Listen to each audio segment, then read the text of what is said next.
Bienvenue dans cet épisode de Ta Pause Sexy. Je suis Anne-Elisabeth, ta coach en sexualité, qui dans chaque épisode t'invite à explorer ton intimité au travers de conseils audacieux, mais aussi de récits érotiques et captivants. Installe-toi confortablement pour plonger dans ton monde mystérieusement et merveilleusement érotique. Bonne écoute! Dans cette pause aujourd'hui, nous allons parler des fantasmes. Donc certains sont juste des idées, d'autres plus travaillés. Dans tous les cas, les fantasmes font partie de ton univers érotique et sont hyper importants pour ta santé sexuelle. L'industrie l'a bien compris et pendant longtemps, ils s'en sont servis pour faire vendre leurs produits et notamment en érotisant le corps des femmes. Le but, c'était vraiment de faire fantasmer et de donner envie, et notamment donner envie aux hommes, de consommer leurs produits. Bon, déjà, qu'est-ce que c'est qu'un fantasme ? Un fantasme, au final, c'est un rêve, c'est une envie, et dans notre cas, on va vraiment parler d'envie et de rêve sexuel. Donc ça peut être des lieux, ça peut être des personnes, ou ça peut être des situations. En général, derrière chacun des fantasmes se trouve une forme de transgression. Et c'est ça qui rend l'idée plaisante. Donc ça peut être une transgression de la loi, notamment avec des lieux, les lieux insolites et tout. Ça peut être vraiment un moyen d'aller en opposition avec la loi et de ce qui est permis, en opposition aussi avec les mœurs, ce qui fonctionne aussi beaucoup. Et il y a aussi une opposition, une transgression en fonction de l'image qu'on renvoie ou qu'on a, de la face plutôt qu'on va montrer à la société. Et donc on va avoir en fait cette envie d'être un peu à l'opposé de qui on est dans la vraie vie, entre guillemets. Je vais prendre l'exemple des grands dirigeants. Alors c'est un mythe ou pas, hein, mais c'est plutôt fréquent de retrouver des personnes de pouvoir ou des grands dirigeants qui, dans leur vie privée, vont avoir des fantasmes plutôt de soumission. C'est des gens qui vont être soumis à beaucoup de pression, à prendre beaucoup de décisions dans leur vie, et donc dans leur sexualité, ils veulent vraiment jouer tout l'inverse, et donc passer en état de soumission, où là, ils vont obéir à des ordres plutôt que donner des ordres. Donc ça peut être de cet ordre-là. Et donc vraiment, le moteur, là, ça va être de la transgression des rôles qui va être très très puissant dans la sexualité. Donc dans les fantasmes, en fait, il y a plus qu'une simple envie sexuelle, hein. C'est vraiment ça qu'on est en train de voir. C'est qu'on vient aussi et beaucoup révéler une part qui est très intime de nous-mêmes. Et derrière, si tu t'interroges un petit peu sur ton fantasme et sa nature, tu arriveras très vite à retrouver la raison et le besoin qui nécessite d'être satisfait via ce fantasme. Par exemple, les gens qui ont des fantasmes d'exhibition, souvent ce qu'il va avoir derrière, donc le côté transgressif y est, hein, parce que s'exhiber, c'est dans nos mœurs ou même dans la loi, c'est très interdit, donc il y a ce côté interdit qui plaît. Mais derrière, c'est des gens qui vont aussi avoir envie d'être vus. Et donc, on va avoir des choses sur... voilà, des gens qui ont tendance à se sentir un petit peu invisibles ou ce genre de choses, qui peuvent avoir ce genre de fantasme. Alors, c'est pas parce que tu te sens invisible que tu as forcément le fantasme de machin. C'est pas ça. Mais en gros, l'idée, c'est plus d'aller regarder tes fantasmes et voir comment comment ils se jouent chez toi, et en fait, comment tu peux identifier le besoin qui est associé derrière. C'est plus ça, la mécanique qui est intéressante. Donc tous ces fantasmes, c'est un hyper puissant carburant pour ta libido. Et d'ailleurs, penser à certains d'entre eux, c'est un super moyen de te réexciter quand tu sens que ta libido est un peu en berne. Donc maintenant, la grande question, c'est de savoir, est-ce qu'on doit en parler, est-ce qu'on doit réaliser ces fantasmes ? Donc ce qui est intéressant au sein des couples notamment, c'est que c'est pas toujours évident quand on va commencer à interroger les couples.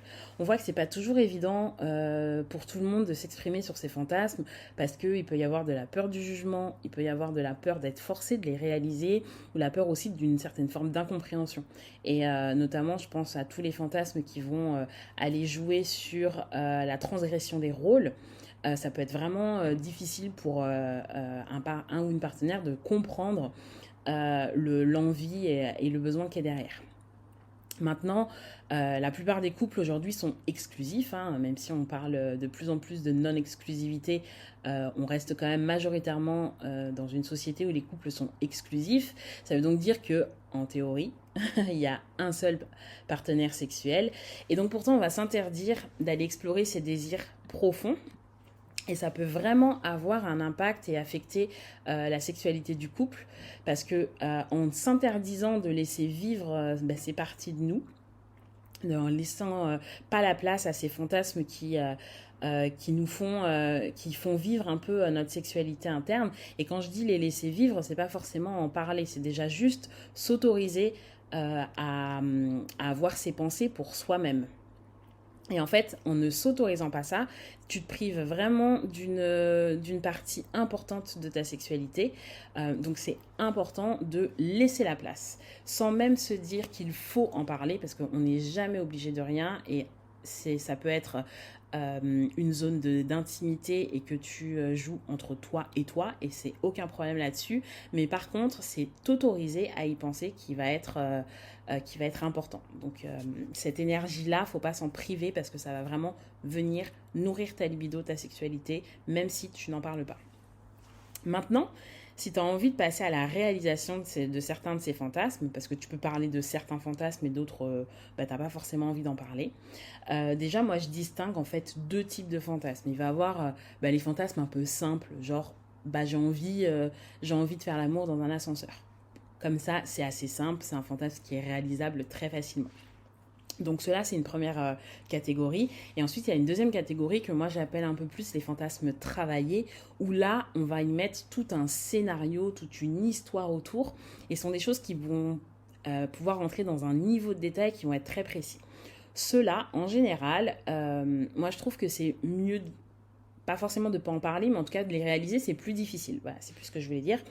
C'est plus difficile de les réaliser parce qu'on est arrivé à un tel niveau de détail et même de projection, de ressenti, que la réalisation peut être hyper décevante.